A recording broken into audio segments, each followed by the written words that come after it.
Et bienvenue à tous dans l'émission politique de France Info. On est ensemble, comme tous les matins, jusqu'à 9 h avec vous, Jean-Michel Apathy. Bonjour Jean-Michel. Bonjour Fabienne. Bonjour à vous deux aussi, Guy Birenbaum et Gilles Bornstein. Notre invité ce matin est porte-parole PS aux législatives. Bonjour Luc Carvonas. Bonjour. Vous êtes candidat donc aux élections législatives dans le Val-de-Marne. Vous êtes qualifié au second tour et vous aurez en face de vous un candidat de La République En Marche. Une candidate. Une candidate. La campagne se termine ce soir. À minuit. Il en sera fini de cette très longue séquence électorale. Et cette campagne a connu un incident hier. Nathalie Kosciusko-Morizet, candidate à Paris, a été agressée sur un marché, ce qui a valu cette réaction, cette explication du Premier ministre Édouard Philippe. Les hommes qui expriment cette violence physique à l'égard de femmes qui sont à la fois plus petites et plus légères ne m'inspirent que du mépris. Dans une vieille démocratie comme la nôtre, ces scènes d'agression sont heureusement très rares, ce qui a valu à Nathalie Kosciusko-Morizet beaucoup de soutien et de sympathie. Je suppose que vous vous y associez. Bien sûr, dès la nouvelle, moi j'ai apporté mon soutien par un tweet, ça va de soi. Mais voilà, qu'est-ce que c'est que ce pays où les élus de la République se font agresser? La démocratie, sa respiration, c'est d'aller, et c'est ce que faisait NKM, vers les concitoyens, discuter avec eux. On est dans un dialogue. Malheureusement, moi je constate quand même que dans ce monde de plus en plus de défiance vis-à-vis de ce qu'on appelle, caractérise les élites, les journalistes, les politiques, eh bien on sent de la tension. Et cette tension, j'espère que dans les semaines à venir, elle ne va pas s'exacerber. Parce que vous faites un lien entre... disons les choses clairement, le discours du dégagisme que beaucoup de gens portent. Alors ça peut être à l'extrême gauche, ça peut être je fais un lien avec aussi peut-être d'une certaine manière à la République En Marche. Lien avec le discours de dégagisme, mais lien aussi avec ce qui se prépare à l'Assemblée nationale. Je voyais un sondage ce matin qui annonce 470 sièges. Si l'endroit pour la République En Marche. Si l'endroit même où la démocratie doit s'exprimer à 100%, le débat politique, s'il n'y a plus de débat à l'Assemblée nationale parce qu'il n'y aura qu'un seul parti. Le débat, il va aller où alors? Dans la rue?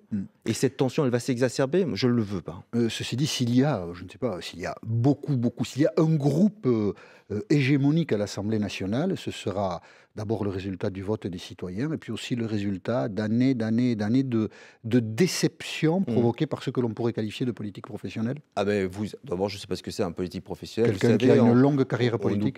Oui, mais vous parlez de démocratie, ce sont les électeurs qui choisissent si un politique fait une carrière longue ou pas. D'ailleurs, on s'en rend compte depuis dimanche dernier. Il y en a pour qui la carrière était courtée. Moi, je constate surtout que depuis 10 ans, c'est l'analyse que je fais dans un premier temps entre le président Sarkozy qui avait été élu par un électorat de droite pour faire une politique de droite et qui pendant 5 ans a flirté avec l'extrême droite, et François Hollande, élu, j'y ai contribué par un peuple de gauche pour faire une politique de gauche et qui a perturbé profondément cet électorat avec la déchéance de nationalité sur laquelle j'étais contre. Et encore heureux, je suis binational français et grec, et sur la loi El Khomri, la loi travail, on peut comprendre que les deux électorats, sur un air nouveau qui n'en a rien en fait dans le fond, et de droite et de gauche, se disent pourquoi pas tenter cette nouvelle aventure. C'est la démocratie. Voilà l'explication peut-être du futur groupe hégémonique. Gilles Bornstein. Beaucoup de responsables politiques déplorent une espèce d'ingratitude dont feraient preuve selon eux les électeurs. Je vous propose qu'on écoute Jean-Frédéric Poisson, toujours député des Yvelines, mais archi devancé dimanche dernier par la République En Marche, Aurore Berger. C'est une forte incompréhension pour moi. Une forme d'humiliation aussi très clairement parce que j'ai passé des années au service de ces territoires, au service de ces habitants, de ces communes.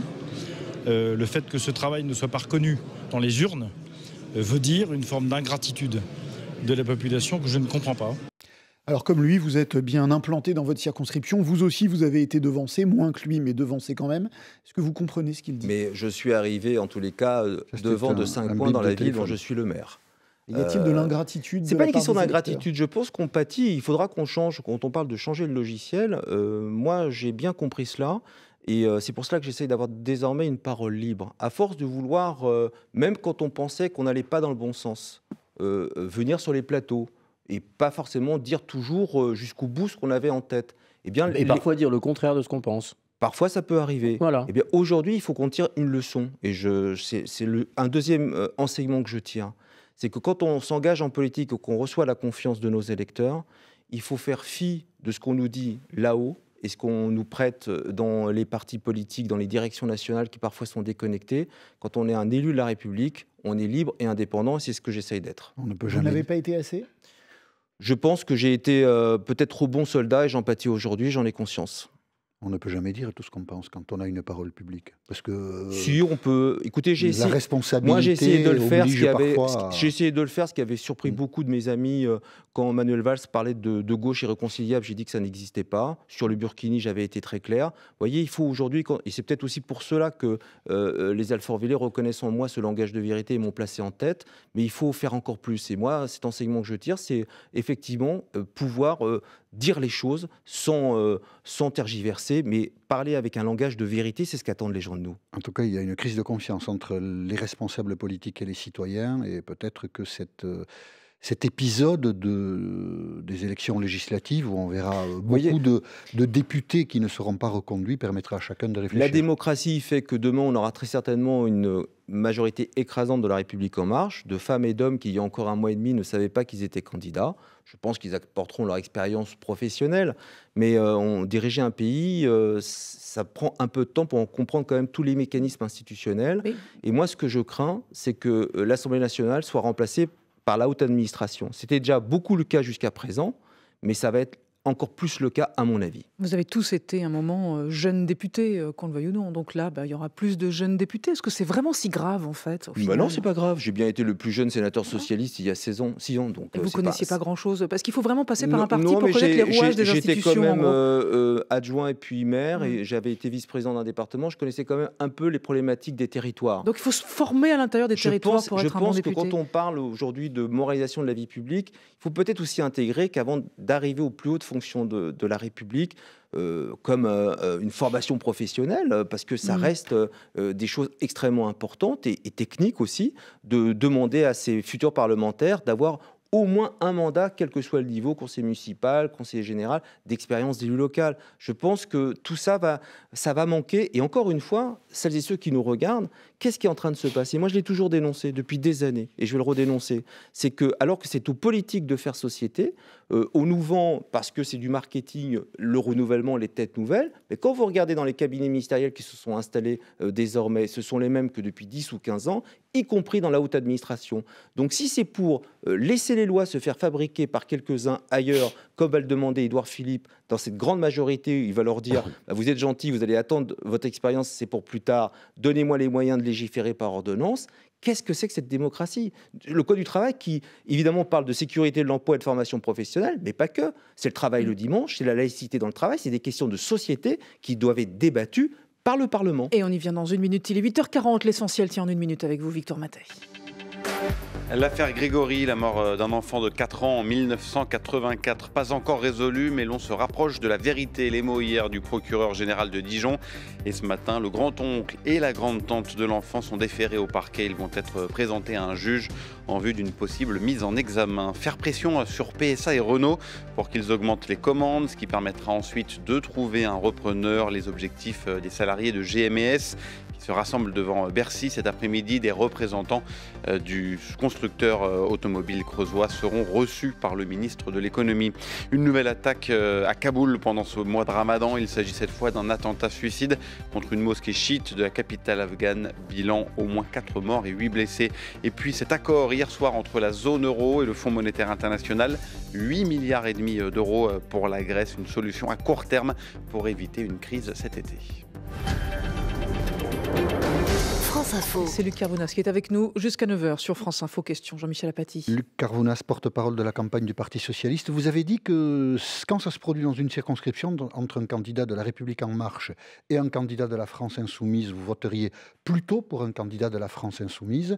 Benoît Hamon a fait le même choix que vous à propos d'Evry ou Manuel Valls, qui n'est pas investi par la République En Marche, mais qui ne l'est pas non plus d'ailleurs par le Parti Socialiste, est confronté à un candidat de la France Insoumise. On écoute Benoît Hamon. Vous apportez votre soutien à Manuel Valls ou à la candidate de la France Insoumise ? La France Insoumise, sans hésiter. Non, parce que c'est une candidate de gauche et que je pense que Valls est aujourd'hui sur un projet politique qui s'est éloigné de la gauche.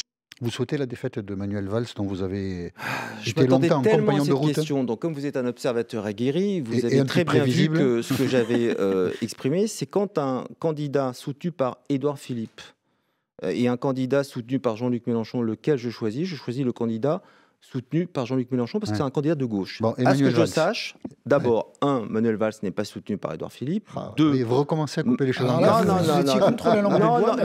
deux, Manuel Valls. Vous venez de replonger. Là. Non, mais en fait, en fait, c'est pas mon sujet. En fait, je suis pas électeur de la première circonscription. Répondez-nous et puis on passe à autre chose. Non, j'ai décidé de ne plus répondre sur Manuel Valls. Voilà, c'est tout. Voilà. Je vous avais dit tout à l'heure. Fâché. Non, je n'ai plus à répondre avec quelqu'un qui a changé de route, qui a décidé de quitter ma famille politique. Mais moi, je souhaite rien, ça me regarde plus. Ah, là, vous redevenez un peu langue de bois, je suis désolé. Vous avez le droit, quand on a passé 8 ans aux côtés de quelqu'un, on a le droit aussi d'avoir envie de ne plus commenter. Alors, quel point commun vous avez avec Jean-Luc Mélenchon? Retraite à 60 ans, augmentation du SMIC, sortie de l'euro éventuellement. Je vais vous le dire. Référendum révocatoire. Un social-démocrate comme vous, avec Jean-Luc Mélenchon, 0 point commun. Alors, je vais vous dire le point commun que j'ai avec Jean-Luc Mélenchon, c'est que lui comme moi, si nous sommes demain députés de gauche à l'Assemblée nationale, je ne voterai pas la confiance au gouvernement d'Édouard Philippe. Pourquoi? Ça, c'est négatif, d'accord. Pourquoi? Parce que la première mesure fiscale... Parce qu'il faut quand même, je veux bien qu'on parle jamais des projets depuis cette élection présidentielle. La première mesure fiscale de ce gouvernement de droite d'Édouard Philippe, c'est de détricoter l'impôt sur les grandes fortunes pour les plus riches. Et la seconde mesure fiscale, laissez-moi terminer s'il vous plaît, oui, mais je vais vous expliquer. La deuxième mesure fiscale, c'est d'augmenter la CSG. J'ai fait un petit calcul. Un cadre qui touche 5 000 € par mois va gagner en pouvoir d'achat à peu près 900 € de plus par an. Un retraité qui touche 2 000 € par mois de retraite va se voir pénalisé par an de 400 €. C'est ça la réalité. Donc moi, si vous considérez que tout cela est normal, l'histoire de la taxe d'habitation, mais qu'est-ce qui va se passer pour les maires qui vont se faire asphyxier? Alors, je suis très à l'aise, ça fait 5 ans que je ne monte pas la taxe d'habitation chez moi, donc ça ne me concerne pas. Mais les autres qui ont un potentiel fiscal différent, ils vont augmenter la taxe foncière et ils vont pénaliser les petits propriétaires qui ont travaillé toute leur vie. À un moment donné, quand je dis qu'on va rentrer dans le dur, c'est de rentrer sur des sujets concrets. Les petites retraites dont vous parlez ne seront pas touchés par la hausse de la CSG. Oui, mais il y a 8 millions de retraités qui nous écoutent peut-être et qui nous regardent, qui vont se voir ils sont 8 millions pénalisés par l'augmentation de la CSG sur le pouvoir d'achat à minima 300 € et 5 millions de fonctionnaires. Donc le Carvounas, on comprend ce qui vous réunit moi, je vais me battre pour le pouvoir d'achat des Français. Non, excusez-moi. On comprend ce qui vous réunit de manière négative à la France insoumise. Qu'est-ce qui vous réunit de manière positive? Ce qui nous réunit de manière positive, c'est que nous sommes de gauche. Si on raconte des choses très différentes. Écoutez, vous croyez qu'entre Georges Marchais et François Mitterrand, ils ne se racontaient pas des choses très très différentes? Ça ne leur a pas empêché à un moment donné de se réunir autour d'une même table? La comparaison est bonne pour vous, là. Puis l'un voulait plumer l'autre, en sachant qu'ils n'avaient aucun point commun, ce qui a amené François Mitterrand, puisqu'on fait un point d'histoire, à raconter à peu près n'importe quoi pendant sa campagne électorale victorieuse. Pourquoi vous me posez cette question de qu'est-ce qui nous rassemble, alors que ce qui nous rassemble, le socle commun, c'est que nous sommes de gauche? Et cette question, vous ne vous la posez pas dans cette alliance de la carpe et du lapin qui est le macronisme, entre le MoDem, LR, le PS, où le seul socle commun de tous ces gens-là, je vais vous le dire, c'était de prendre le pouvoir. Et si ça c'est une ligne politique, excusez-moi. Est-ce que vous êtes pour la retraite à 60 ans, par exemple? Bien sûr. Et je suis pour que... pour revenir à la retraite à 60 ans. Mais je suis pour que le compte pénibilité soit toujours de mise. Je suis pour que les métiers pénibles soient pris en compte et pas pour qu'on nous annonce demain la retraite à 65 ans, ce qui veut dire que ceux qui nous regardent ne partiront pas à la retraite avant 70 ans. C'est dur avec Valls. En même temps, pardonnez-moi, je trouve un petit peu baroque qu'il y ait subitement une alliance naturelle entre le PS et les mélenchonistes. Pourquoi cette alliance n'a pas été aussi évidente au moment des présidentielles? Ça aurait été tellement différent. C'est pas faute d'avoir essayé. Je peux pas... je veux dire, un procès d'intention alors qu'on n'a pas arrêté de tendre la main à tout le monde. Après une élection présidentielle, chacun par souci à couleur, c'est pas faux que le Parti socialiste ait cherché à rassembler. Écoutez, nos villes, nos territoires, nos départements, nos régions, on les dirige bien avec toute la gauche. Et demain, si je suis élu député, je lancerai un appel à tous les députés de gauche pour que nous siégions dans un intergroupe. Ce que nous faisons dans les territoires, pourquoi nous ne le ferions pas, nous, la gauche française, au niveau de l'Assemblée nationale? Après, oui, il y a des différences. D'accord, il y a des différences. Mais c'est aussi dans ce dialogue-là qu'on doit pouvoir avancer. Vous êtes reparti dans une tambouille politicienne. Hein. Peu importe, excusez-moi, je vais juste essayer de préciser mon idée. Peu importe les gouffres qui nous séparent. Voilà. Les gouffres, parce qu'avec Jean-Luc Mélenchon, c'est un gouffre. Non, mais c'est sûr, dans la République En Marche... européen. Quel rapport, quel point commun vous avez avec Jean-Luc Mélenchon? Et on le verra en 2019 à l'élection européenne. Peu importe les gouffres gouffre qui nous sépare, on est avec eux. Bon, je reviens à ce que je vous ai dit. C'est sûr, il n'y a aucun gouffre dans tous ces gens qui se sont... Arrêtez de répondre sur les autres. Non, mais parce que vous cherchez un procès d'intention sur la gauche française. Moi, vous me dites on essaie de comprendre. Moi, vous me dites en gros, vous me reprochez... La sincérité des acteurs politiques. Vous me reprochez ce qui est l'ADN de la gauche et l'ADN de ma vie et de mon engagement politique. J'ai toujours fait l'union de la gauche dans ma ville, dans mon département, à la sénatoriale. J'étais directeur de campagne de Claude Barthelone. J'ai fusionné toutes les listes pour que nous essayions de gagner. C'est mon moteur. Donc, ne me reprochez pas ce qui est l'engagement de 20 ans de ma vie. Alors, dans la reconstruction... faisons de la science-fiction.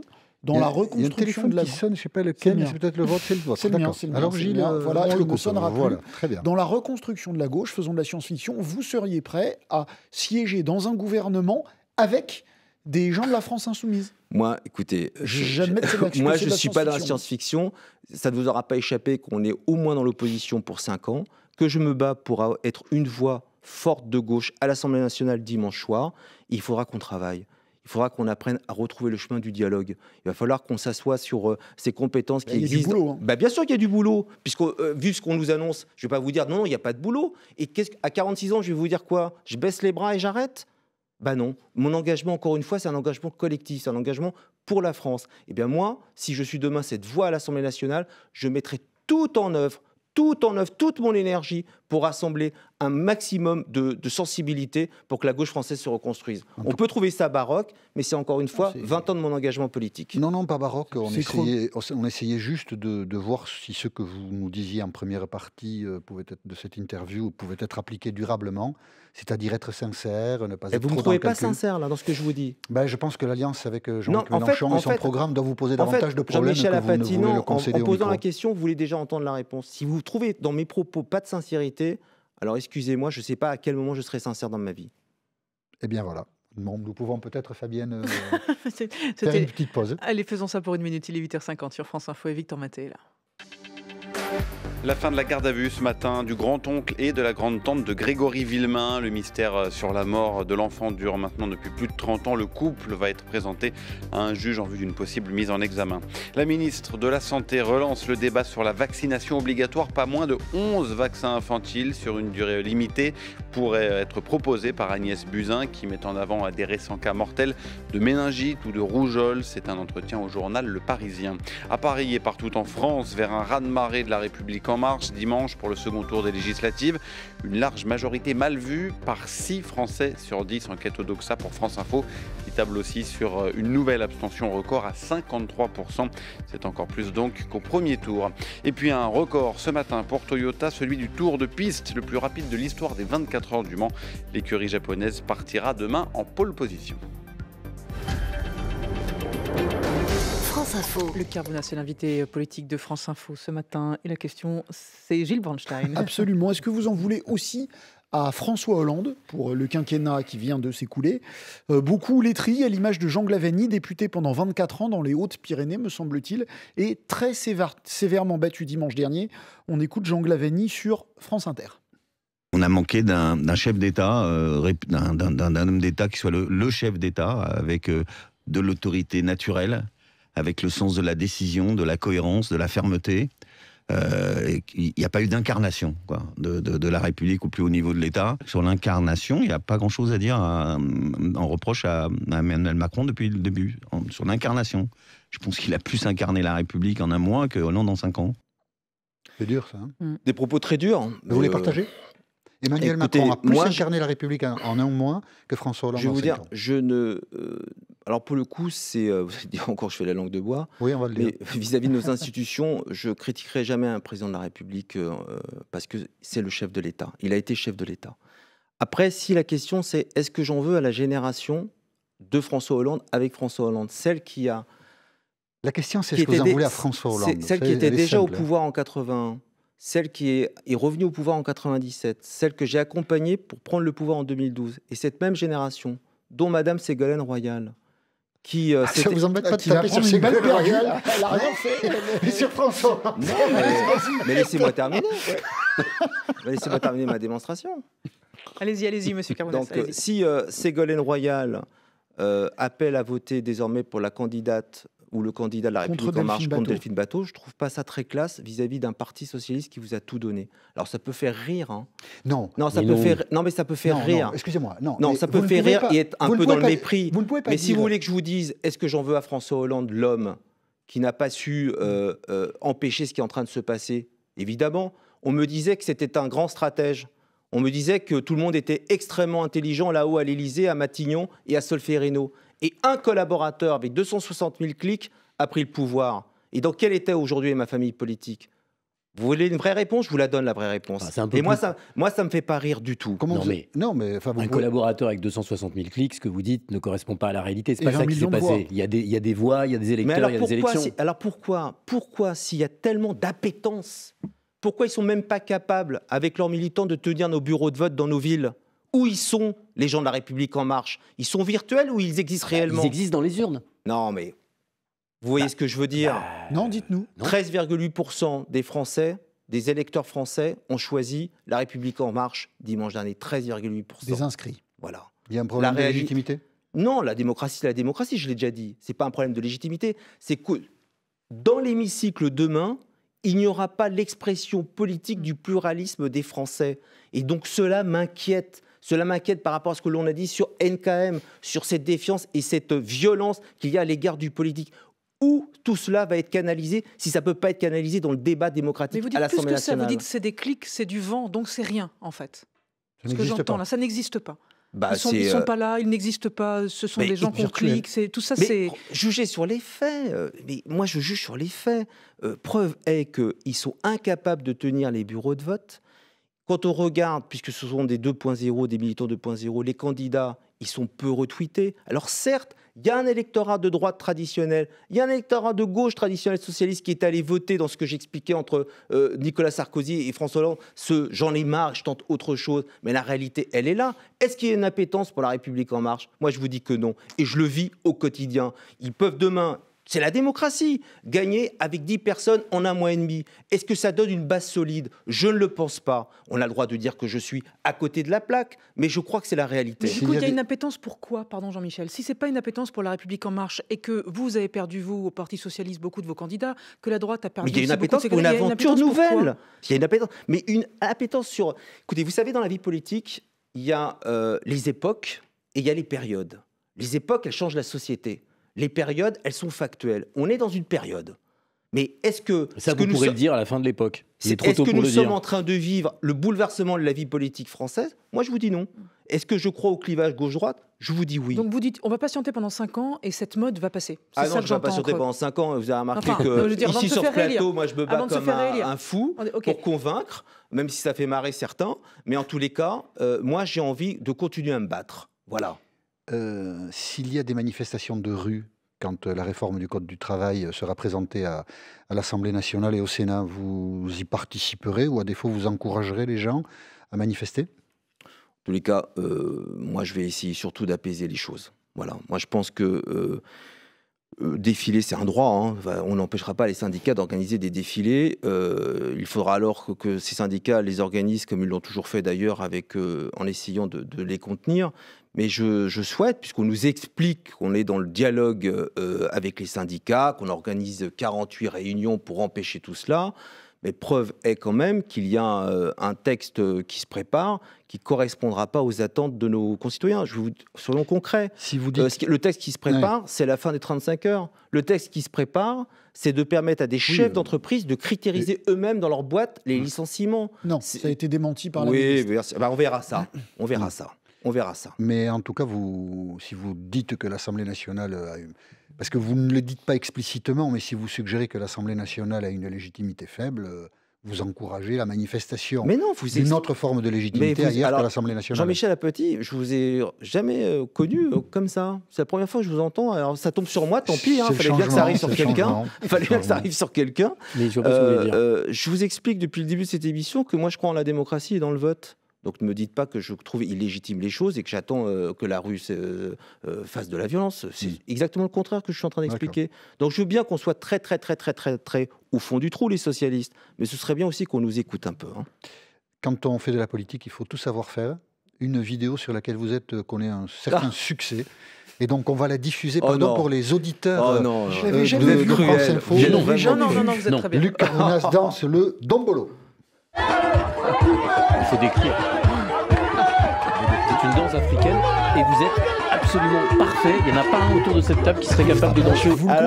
Alors là, nous sommes admiratifs. Je savais que j'allais prendre cher ce matin. Non, mais c'est le contraire. À ce point-là. Honnêtement, alors, je vais vous dire, je suis dans le quartier Chantraine, le quartier de ma naissance. Je suis avec des gens que j'aime et ils sont venus, j'étais avec des mamans. Ils sont venus me chercher pour faire une danse, quelques pas de quelques secondes. Bon voilà, j'ai pas hésité un instant, mais je m'attendais pas à la viralité de la vidéo. Mais c'est parce que vous êtes parfait. Voilà, merci. Il y a aussi des moments sympathiques. Si je suis parfait, pour la danse. Il y a aussi des moments sympathiques dans la politique. Et merci Luc Carvounas d'avoir accepté l'invitation de France Info. Et merci à tous. Bon week-end à lundi.